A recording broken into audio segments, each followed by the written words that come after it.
கோடை வெயில் கடுமையாக கொளுத்திக் கொண்டிருந்தது. அந்த சிறிய கிராமத்தில் வசித்த குட்டி பெண் மித்ரா தினமும் பள்ளி முடிந்து வீடு திரும்பும்போது ஒரே ஆசை, ஒரு குளிர்ந்த ஐஸ்கிரீம். ஒரு நாள் அவள் வீட்டிற்கு வரும் வழியில் ஒரு பழைய ஐஸ்கிரீம் வண்டி நின்றது. அந்த வண்டியில் இருந்த தாத்தா சிரித்தபடி சொன்னார், குட்டி, உனக்கு எந்த சுவை வேண்டும்? மித்ரா கண்கள் பெரிதாகின. ஸ்ட்ராபெர்ரி வேண்டும் தாத்தா. தாத்தா அவளுக்கு கொடுத்த ஐஸ்கிரீம் சாதாரணமாக இல்லை. அது ஒளிர்ந்து கொண்டிருந்தது. மித்ரா ஒரு லிக்கை எடுத்தவுடன் திடீரென அவள் சுற்றியுள்ள உலகம் நிறங்களால் நிரம்பியது.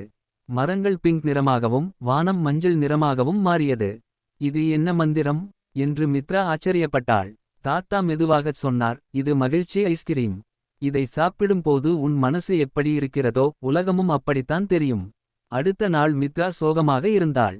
அவள் மீண்டும் அந்த தாத்தாவிடம் சென்று சாக்லேட் ஐஸ்கிரீம் கேட்டாள். இந்த முறை உலகம் சாம்பல் நிறமாக தெரிந்தது. அப்போது அவள் புரிந்து கொண்டாள், உலகம் மாறவில்லை, மனசு தான் உலகத்தை மாற்றுகிறது. அந்த நாள் முதல் மித்ரா எப்போதும் மகிழ்ச்சியாக இருக்க முயன்றாள்.